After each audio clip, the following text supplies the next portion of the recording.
สบายดีทุกคนแต่ก็สบายดีเพื่อนๆที่เข้ามาติดตามชมคลิปที่ของเราคือเก่าคือเดิมอีกแล้วพี่น้องสายลมทินเซโนชาแนลเหมือนเดิมบริไปทางไหนวันนี้พี่น้องน้องไปได้ไปไหนมาดิน้ำเจริญหน่อยอีกแล้วพี่น้องกินน้ำก่อนรู้สึกเบื่อกินน้ำไปชิมไปกินในทางนี้พวกเราให้พอดีเมื่อกินข้าวก่อนพี่น้องถ้ากินน้ำนะชิบอยากเขากับมันมากินข้าวแล้วจะมากินน้ำแล้วก็ตายชิมเลยสินะพี่น้องน้ำสไตล์เขานะทำไมเขาได้กินอย่างอื่นเข้าไปเขาชิบอยากเขากับมันกฎเกณฑ์ของเขาต้องกินของข้าวก่อนแม่ไปกินของข้าวกันเพราะว่า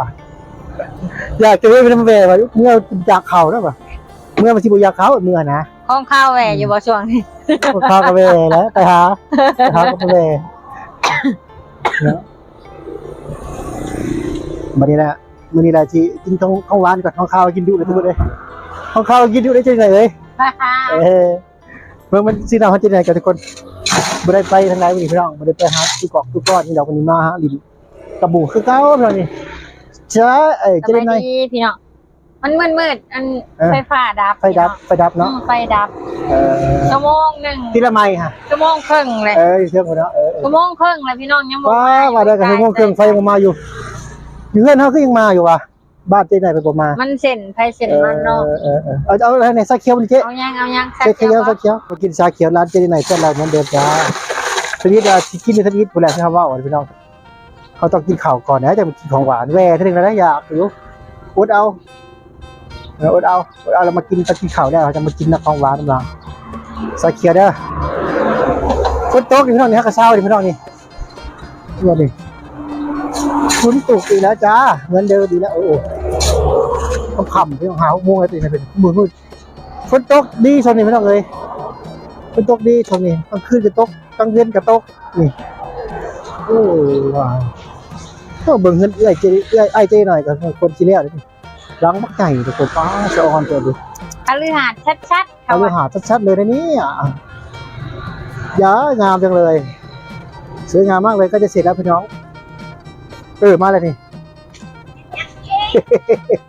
ลูกค้าแล้วจ้าลูกค้ามาซื้อน้ำจอยเขาแนมเป็นบ้านหลังเนี่ยเขาว่าอฤหัสชัดเราก็เห็นโอ้ใหญ่เรามาเอานะใส่เกี๊ยวกันทุกคนนี่ทุกคนมากินเหมือนเดิม15,000 กีบ 15,000 เงิน25 บาทแม่นบ่ 15,000 บ่ 5,000 นี่เท่าไรวะบาทหนึ่งกับ600 6,000กับ30 10,000กับ20 บาท6,000กับ30 3,000เท่าไร3,000กับ5 บาท 3,000กับ5 บาทมันตกอยู่10เท่าไรแหละ5 บาท15 บาทประมาณประมาณ15 20,00010,000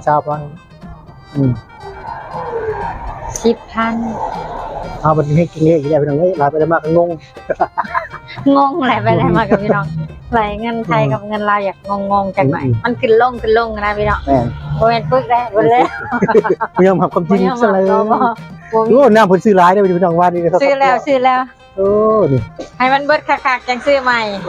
เดี๋ยวนั่นบอกเพราะว่าเป็นยังคือซื้อใหม่ข้าวซื้อมาทมตลอดแล้วมันคือลายบุเห็นน้ำเก่าเป็นน้ำเก่าลายบุเห็นบ่ได้มันสิเป็นน้ำเก่าแล้วมันจะหน่อยลูกค้ากินมันสิโบแซ่บนะเขาต้องเอาน้ำใหม่ๆต้องอัปเดตใหม่แล้วเนาะกันทมกันแล้วมันเขาบอกเอาขายบางทีเขาปนกันแล้วมันจะเป็นน้ำเก่าเน้นใหม่ตลอดนะว้าวเนี่ยก็ต้องเย็นมาเจอหน่อยเย็นนะเสียงเดียวคือไฟดับบ่ไฟคือดับทางนี้วะยากยังวะใช่นี่ไฟคือดับมืดตื่นเลยมันสิเขาเป็น2 ชั่วโมงไปจังมันดับไฟดับได้ยังบ่มาอยู่เลยโคตรโพนะโคตรโพหมักโมหมักแตงโคตรแซ่บเลยเก๊กเพิ่งแต่กีน่าหมูย้อนแล้วแซ่บเลยมาเจนหน่อยท่านยังแซ่บคือเก่าอยู่มาก็ชิมาเจนหน่อยพี่เจ๊มาแล้วร้านไปเลยกูซื้อเค้กมาเชร์ในรถตู้ไว้ทุกคนทุกคนหันเค้กอยู่ในรถตู้นะเต็มอยู่นะมาแล้วเบิ่งมาพี่มาเอาเค้กลงซอยร้านมาไปเจนหน่อยจะเค้กลงซอยร้านไปไหนมาไปมาพี่นำไปเค้กมานำไปเบิ่งเค้กทุกคนเจนหน่อยมาจะเอาเค้กลงซอยร้านแล้วนี่ให้ผ่ามาแล้วเอาเค้กลงเลยบ่หรือว่า หรือว่าให้ตู้เย็นก่อนบ่ให้ตู้มันเย็นก่อนเนาะ ตู้เย็นก่อนบ่ ยังเพิ่นให้ตู้เย็นก่อนเพิ่นว่า ให้ตู้เย็นก่อน ให้ตู้เย็นก่ มา อน แล้วเฮ้ย ให้ตู้เย็นก่อนนี่มาถ่ายมันว่านี่ ใช่มาถ่าย ตู้เย็น เล่นเด็กๆคือหลายใช่ปะ นี่เค้ก อ๋อมีแต่เด็กๆใช้เค้กฮะ ไอ้ผ้าดับนี่ ใช้พวกเค้กฮะ ขนาดนั้นทั้งร้านร้าน ชิป โอเคเขียนรถตู้ไว้ ร้านที่ไหนคุณคือกันเก้เลย ให้ตู้เย็นก่อน ไปเช็คตู้ไว้ไปเชื่อได้นั้นเดี๋ยวหน่อยจะได้พวกสะพานก่อน สาวกิ่งฟ้า เอากิ่งฟ้าก ระเป๋าอนนท์ มาอดนโอ้ร้านชายผู้เดียวมันเนี่ย ชื่อมวนได้ร้านข่อยได้ นี่ ไม่ได้ชื่อมวนได้ เอาถ่ายรถถ่ายนะก่อน ไป ถ่ายตู้เย็นก่อนจะมาลง ยังบ่เอาเข่า โอเค มาแล้วพี่น้องมาแล้ว ไฟมาแล้วจ้าเพื่อน มา ว่า แล้วย่านเค้กเน่ากับพ่อแห้งอยู่นี่ นี่คือคนชาเขียวของเรา กินเหมือนเดิมจ้า เหมือนเดิม เหมือนเ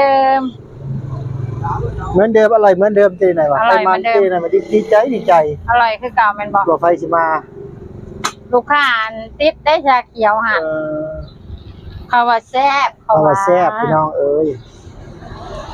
ชาเขียวนัมเบอร์วันได้ชาเขียวนี่ เขาก็ติดกันพี่น้องติดหนีเจได้นะ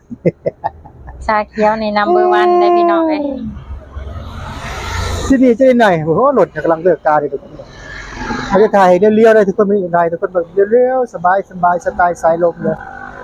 เห็นไหมทุกคนในกายฝนหลังฝนตกเลยทุกคนรถก็ยาวดิเนี่ยยาวจริงๆเลยหลังฝนตกนี่นะพี่น้องนะบรรยากาศมันแบบอะไรนิดหนึ่งนะทุกคนเนาะก็เลยว่า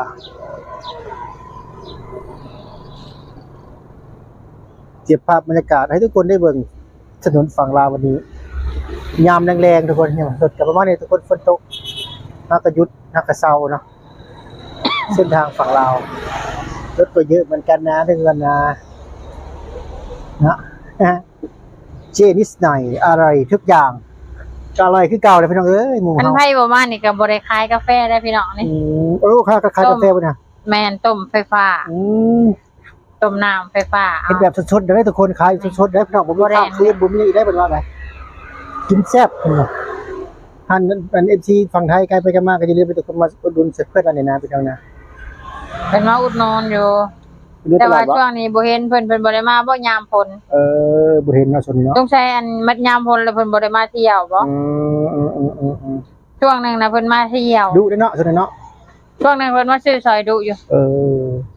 ช่วงนี้บ่เห็นยามพลต้องใช้เพิ่นบ่ได้มา ว้าว บ่ได้ขามมา ผู้บ่งกับผู้สาวฟังนะพี่น้องเอามันใช้มาแน่ผู้สาวมานั่งดิสาวลายกลายไปกันมาบางคนสาวลาวขี่รถมอเตอร์ไซค์จำทุกคนผมหาเซลสาว ผู้สาวในซอยนี่งามเลยพี่น้อง โอ้ซอยซอยงามบ่ แม่งามหลายคนนะ โอ้เป็นใจจะขับไปเบิ่งในซอยดิ หลายคน หลายคนเติบ เป็นใจจะเข้าซอย ผู้สาวเด็กน้อยขึ้นใหม่ โอ้แม่น เตาโรงงานเตาโรงงานกล้องเตาทหาร เป็นใจอยากมาหลินซอยนี่ดื้อจังเลยฉะนั้นนะ ซอยเจ็ด ซอย7เด็ดทุกลาย ซอยเจ็ดสื่อซอยแมนบอก โอ้ ซอยเจ็ด ซอย7เด็ดทุกลายนะเนี่ยไม่ธรรมดาจริง มันคล้ายๆกับกอสเม็ดนะบ่เจ็ดทุกลายอันนี้ซอยเจ็ดเจ็ด ๆอันนี้ซอย7 ของไทยอันนี้กอสเม็ดเจ็ดเสร็จทุกลาย แม่นบ่นี่เรื่องบรรยากาศแล้วฝนชาวตกเนาะมานั่งดิกับลูกเก่าเจริญหน่อยคือเก่าเนาะถ้าเรา สำหรั ใช้ บ ไฟฟ้าต้ม โอ้เจนายใช้ฟ้าต้มแล้วบ่มีกาแฟขายเนาะวันนี้เฮาก็มาหาหมู่เฮาคือเก่าคือเดิมพี่น้องเจดิสหน่อย ข้างหน้าไปก็สิใช้แก๊สน้ำเลยแหละ ไฟฟ้า สิใส่แก๊สน้ำ แม่นไฟฟ้าลาวเนี่ยมันอยากดับดุมันดับดุเนาะฝนตกลมฝนหน่อยหนึ่งมันก็ดับอยู่เซโนนี่โคตรแต่ไร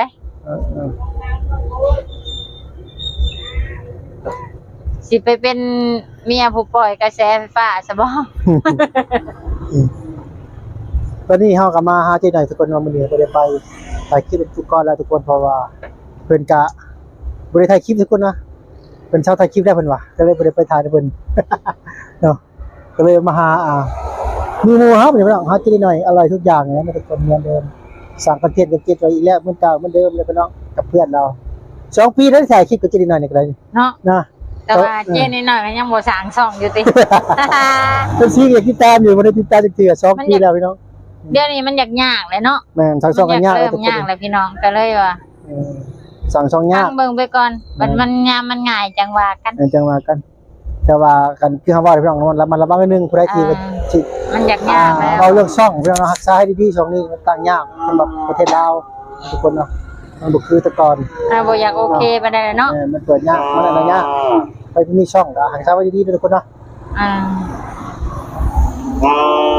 จากก็เจ๊กับเจ๊นิดหน่อยคือเก้าช่องเฮาก็จะมีคนถามซื้ออยู่พี่น้องว่ามันตั้งช่องยากแต่เฮาบ่ขายทุกคนคลิปเฮาหลายแล้ว เสียดายเนาะ เสียดายถ่ายมาแต่โดนจะได้เลย